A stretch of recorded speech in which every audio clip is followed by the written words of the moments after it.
бевме примедни од страна на председателот на судот, главен Станчевски и уште двајца суди во судот. Имавме коректен разговор и се обидовме да добиеме одговори на нашите прашања зошто е притворен новинарот Томислав Кежаровски. Значи, во врска со кривичното дело, нашата главна забелешка беше да откриеме дали е новинарот затворен поради текстовите што ги пишувал во вестникот, нели во неделникот Репортер, во кој го открил идентитетот на заштитениот сведок, но имаше два проблеми со две информации кои што беа проследени во јавноста. Едната беше дека тој заштитен сведок во тој момент го немал статус од заштитен сведок, а другата дека бил измислен, односно лажен заштитен сведок по неговото сопствено признание на рочиштето во февруари годинава, по кое беше донесена освободителна пресуда за обвинетите во случајот Ореше. На првото прашање нас ни беше одговорено дека претходно, значи пред објавување на текстот, во самата истрага, кога сведокот Бреза ја дал изјавата, во исто време била заштита од страна на истражниот судија, што значи дека во времето кога Кежаровски ги објавил текстовите, тој бил формално правно заштитен сведок. На вториот дел од прашањето, дали овој заштитен сведок е измислен заштитен сведок или наместен од полицијата, како што тврдеше и самиот во интервју за нашиот вестник и како што кажа на судењето, ни беше одговорено дека тоа треба да се утврди во некаква натамошна фаза, дополнителна, од причини што токму откривањето на неговиот идентитет можело да влие на целата натамошна постапка во која што има и ослободителна пресуда за двајцата обвинети. Со други зборови, формално правно тој бил заштитен сведок, а дали е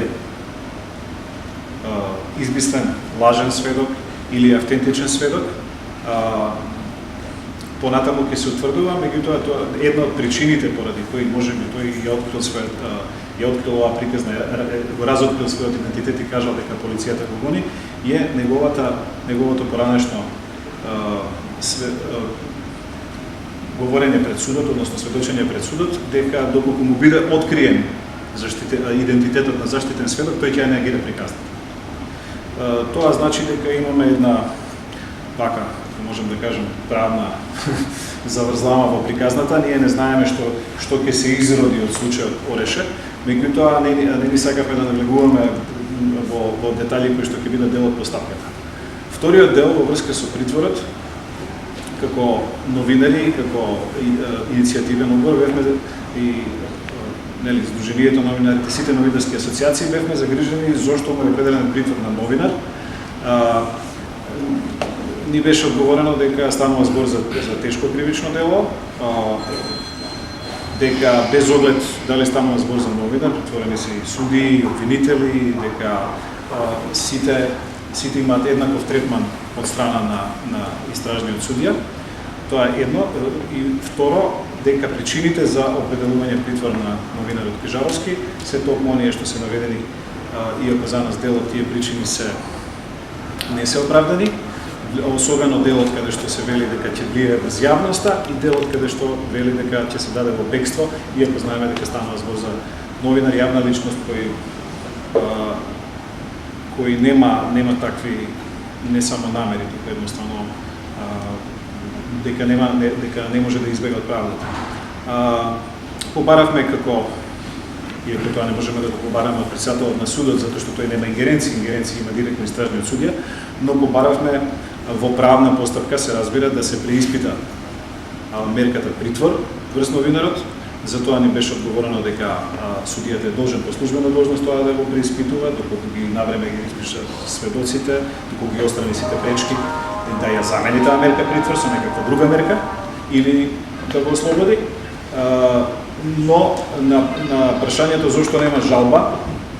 нашиот одговор е дека во времето кога новинарот се бранеше вечерта имаше доделен адвокат по службена должност, тој имаше ингеренција, адвокатот во службена должност не поднел жалба на мерката притвор, не знам од кои причини, тоа тој самиот проценил. Во секој случај постои правна постапка и правна процедура и натаму од страна на неговиот адвокат тоа да биде побарана и да се преиспита во некоја фаза. Нашиот апел конечно беше дека да се има предвид дека е новинар во притвор, без оглед што станува збор за кривично дело оддавање идентитет на заштитен сведок, да се има предвид дека јавноста е заинтересирана за тоа, дигнитетот се разбира на професијата и колку што може оваа постапка, кривична постапка што се води да биде и транспарентна и законита за на крајот